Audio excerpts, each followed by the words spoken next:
That house is mine because I built it. You need to leave now, even if we split. I don't think you can survive on your part-time salary." Steve laughed as he happily laid out the divorce papers. "My name is Katie. I'm 33 years old. Recently, I started working part-time at a nearby supermarket.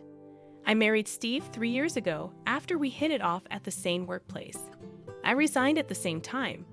I wanted to keep working even after getting married, but he insisted that I stay home. So, I reluctantly became a full-time housewife. However, I had always loved working, and the desire to work outside kept growing day by day. After much persuasion, I finally managed to get a part-time job. We want children but haven't been blessed with any yet. I love cats and wanted to get a pet. But Steve hates cats, so I reluctantly gave up on the idea. Steve, who originally wanted me to be a full-time housewife, didn't like that I started working part-time and started complaining about everything I did. You went to your job again today, huh? Recently, the house seems to be getting dirtier. Aren't the laundry clothes all wrinkled? You're not keeping up with the housework at all." That wasn't true. I had finished cleaning before going to work, and the laundry was perfectly stretched out. "What are you talking about? I'm doing everything as perfectly as before. It's obviously dirty. Where are your eyes? And the food is always the same. Fried chicken again. Today, can't you make a variety of dishes?" I didn't make fried chicken that often, and I tried to be creative with the meals every day despite the limited time. "I've worked hard to make your favorite fried chicken, and I've prepared many dishes." When I talked back a little, he would return with double the intensity. "Are you saying you don't have time because of your part-time job? You just pretend to be busy. Don't act so important with just a small job that doesn't even make much money. My earnings were enough in the first place, and it's only because of your selfishness that you're working. Make sure you do the housework properly. Don't make excuses about not having time. It's shameful to sweat and work for such a low hourly wage." Steve always ridiculed my job with abusive words. He had said that he wanted me to be a housewife because he didn't want others to think we were struggling financially. For the sake of his own image, he mocked my part-time work every chance he got, boasting that he made enough money that we didn't need to worry about living expenses. No matter that he was my husband, being demeaned for my work with such horrible words was something even I cannot tolerate. I was infuriated by his words every day. One day we decided to go for a drive to visit Steve's parents' home, where we hadn't been for a while. Although I had been irritated with Steve for a long time, I was happy to go out for a change, since it had been a while. At that time, I had no idea what would happen at my in-laws' house. After driving for a few hours, we arrived at Steve's parents' home, where his mother, who lived alone, greeted us with a smile. After dinner, which she had prepared, Steve went out to play slots. While doing the dishes with my mother-in-law, her demeanor seemed to change. She was no longer the calm person she had been, and her face became stern as I made coffee, wondering what was wrong. We sat on the sofa, and she began to speak. "Katie, according to Steve, you're working a part-time job. Why do you need to work when he is working so respectably? Also, I hear that you're not managing the housework because you don't have enough time or something due to your part-time job." I was a bit surprised by her sudden words. "No, that's not true. I'm managing everything properly." My mother-in-law, with exaggerated surprise, said, "Oh, I've heard from Steve all about how terrible you were at housework. Lying is useless. He has been enduring this alone. He's tired from work, and it's really pitiful that he has to return to a house full of garbage. You're not making decent meals, are you? Quit that part-time job. No one at your workplace will care if you're not there. They can just hire someone else. Your job is to take care of the house. All right, from now on, focus on the house and properly support Steve. Really, don't embarrass yourself as Steve's wife." My mother-in-law has old-fashioned beliefs, thinking that a wife should stay at home. She got married right after finishing school and has never worked, always being a full-time housewife. Steve also grew up believing that's how a wife should be. That's why both of them dislike the idea of me working outside. Nevertheless, my mother-in-law's words were too harsh. She not only dismissed the job I was working so hard at, but also crudely said that no one would be troubled if I quit. Those heartless words deeply upset me. My part-time job was fulfilling, and everyone was kind. The atmosphere was very positive. Everyone treated me well and relied on me. It was heartbreaking to be spoken about as if I were unnecessary, while she doesn't even know any of this. It was also quite a shock to discover that Steve had been bad-mouthing me behind my back, even though I did take care of our home properly. In fact, I had been working harder than ever on the household chores so that they didn't get neglected because of my part-time job. I knew his job was tough, so I was trying my best to accommodate that. But Steve and his mother were bad-mouthing me over the phone. I didn't want to believe it. After being told such awful things, I was very down for a few days. But then, I suddenly remembered my father's face. Since my mother passed away, my father had been living alone in our family home. He lived a bit far from me, and I hadn't visited him recently because I have been busy. I wanted to hear my father's voice, so I called him. Usually, he answers the phone quickly, but that day, the ring went on for a long time. Just as I started to worry, he finally answered. "Katie, it's been a while. Are you well?" Hearing my father's calm voice, I was so relieved that tears started to flow. "What happened? You took a while to answer the phone." "If you're busy, I can call back later," he said, seeming to catch his breath. "No, I'm sorry. I fell down the stairs recently and hurt my back. I can't move around much now. But don't worry about me. I'll be fine soon. By the way, what's up? Is anything wrong?" I was really surprised. My father, who used to be so athletic, had fallen down the stairs and hurt his back. "No, I'm fine. Just make sure to take care of yourself and get better soon. I'll come to visit you soon, so wait for me." "Yeah, I'm okay," he replied. But then I thought, he's already considered elderly and injuries might take longer to heal. I had always been reassured by his vitality, but suddenly I felt anxious. If he keeps using the stairs every day, he might slip again. Moreover, the stairs in the old family home are a bit steep, and there are high steps in the entrance and bathroom. I became very worried about my father living in that house while protecting his back. What if something happens and he gets seriously injured? I couldn't just sit still. I had always thought it would be good to live closer to him, but I realized there was no time left to hesitate.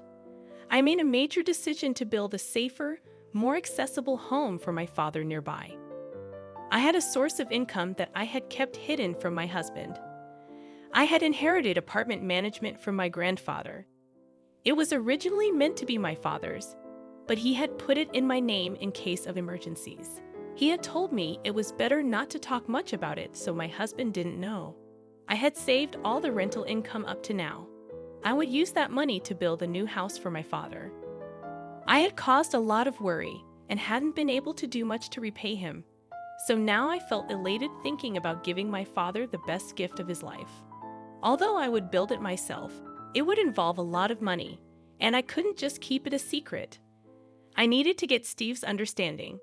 I was nervous he might come, complain, and reject the idea, but instead he said, "I see. That makes sense. Considering his age, a new house might be better. If a part-timer like you can manage that, then go ahead and try. Just don't come crying to me if you can't do it." He insulted me again, which infuriated me. But arguing would only complicate things further, so I decided to hold back and not retort this time. This made things easier for me. I immediately started looking for a good contractor and moved forward with the process. It seemed that Steve was not pleased with the idea of me actually building the house. He didn't voice any complaints, so I tried not to mind it. But he was not usually the type to stay quiet. One day, I was shocked when I went to the bank to withdraw money for groceries. Our living expenses had been reduced by $3,000, withdrawn all at once. I had no recollection of spending such a large amount of money. There could only be one person who could have done this. That night, I confronted him. When I went to the bank today, I found that $3,000 had been withdrawn from our living expenses. "Do you know anything about this?" Steve arrogantly replied, "I gave it to my mother." You said you were going to build a house, so you must have been saving up somewhere, right? $3,000 isn't a big deal. I couldn't believe my ears.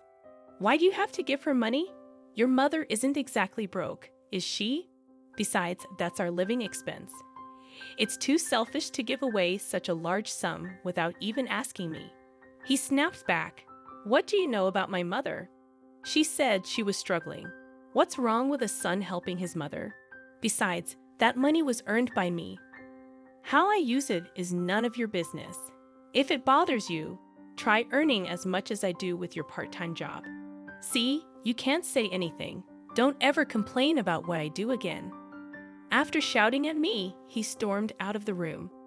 I had always believed that despite his harsh words, Steve would never betray me. It would have been better if he had just discussed it with me.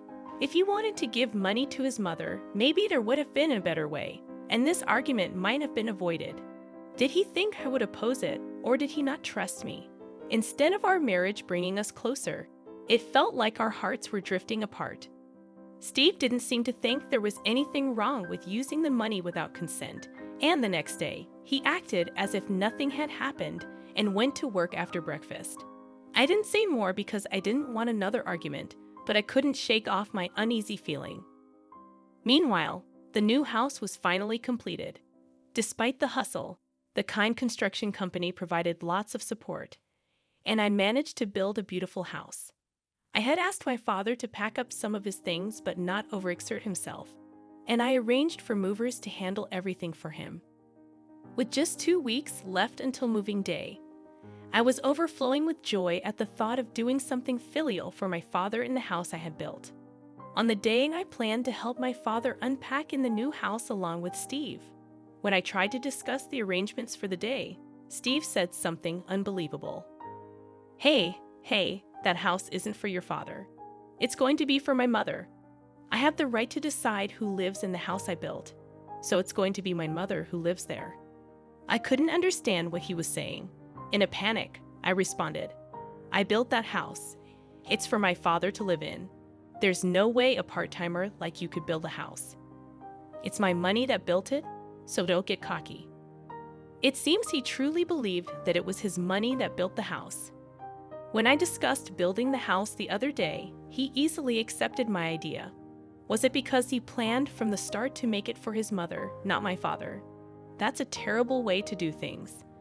Now, I had to prove that I built it with my money. I had no choice but to tell him about the rental income I had kept secret until now. I made up my mind to tell him about it. You made up a ridiculous story just because you want the house. House it as you like. If you're going to lie, at least make it a decent one. He didn't believe me at all and went somewhere. I was at a loss but had no choice but to explain until he understood. As I waited for him to return, he came back with an incredibly grim expression and then blurted out, Hey, you tried to deceive me, claiming you built that house. You're a liar. That house is mine because I built it. You need to leave now. Even if we split, I don't think you can survive on your part-time salary.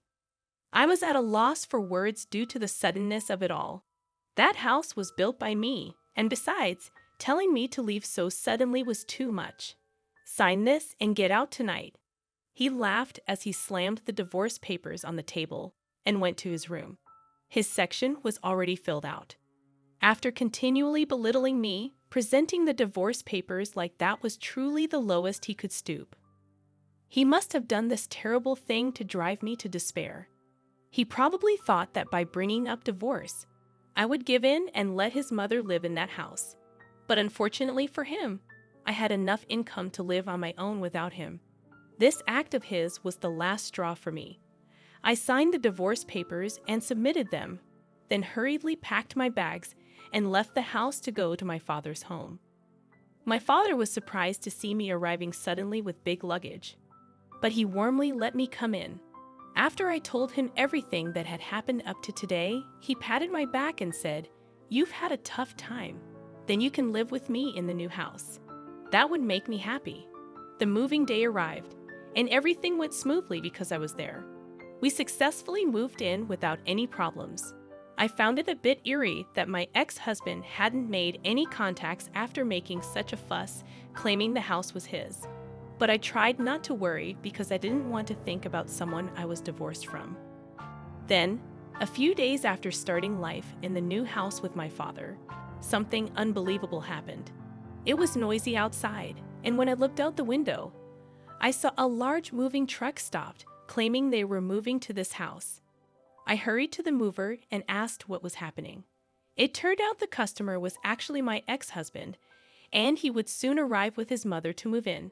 They planned to forcibly move into this house where my father and I were already living. Since we were divorced, he was a complete stranger, and it would be troublesome if they just showed up. Feeling a creepy kind of fear about my ex-husband's forceful intentions, I explained the situation to the confused movers and asked them to stop their work. Then I discussed it with him. My father and I hurriedly called the police. When I explained everything to them, they confirmed that the house was my property, and since my ex-husband and I were divorced, he had no rights to live here. Merely entering against my will could be considered trespassing. Then my ex-husband and his mother arrived nonchalantly. Seeing the police, they started panicking. At that moment, he finally understood that I was the one who built the house. However, with his mother panicking beside him and being bombarded with questions by the police, he had already lost his composure and shouted, "What is this? Why can't I live in this house?" Looking at him, I thought I was done dealing with such a person. But to protect my father and myself, I handed over the final weapon to the police. Although the situation calmed down thanks to the police, I heard that my ex-husband faced serious consequences. Later, he was serious about living in this house, so he had canceled his apartment lease and even sold his mother's house, leaving him with no place to return to and with a breach of contract fee demanded by the movers and a truckload of belongings. He literally found himself stranded on the street with his mother. The final weapon I handed to the police was the evidence of the verbal abuse, essentially domestic violence, that my husband had subjected me to. Having been unable to endure my husband's abusive language any longer, I had thought of getting back at him someday and had installed surveillance cameras to record everything. The footage showed me diligently doing housework and my husband constantly spouting unreasonable abuse. Using this footage, I managed to further corner my ex-husband. I hired a lawyer and sued him and was able to extract a settlement from him. The expenses from the moving chaos and the settlement I received from him depleted the money he got from selling his mother's house and his own savings. Now he and his mother are reportedly living in a rundown apartment. Word of this spread quickly at his workplace. Realizing there was something wrong with his character, his colleagues distanced themselves, and now he is isolated and frowned upon by everyone at the company. As for me, I finally got to own a cat. My father's back has completely healed, and we're discussing taking a trip with the cat. I'd also used the settlement money to open a shop dealing with cat goods. It was challenging at first, and there were failures, but gradually customers increased, and the business is doing well. Every day is peaceful and truly enjoyable. I never thought that the action I took for my father's sake would lead to my own happiness. I truly feel that it was the right decision. Recently, there has been a happy development. A man who always comes to my shop and chats pleasantly has been particularly kind to both people and cats. We've made plans to go for a drive together. I'm going to live my life freely and enjoyably. I'm excited about the new happiness that's about to begin.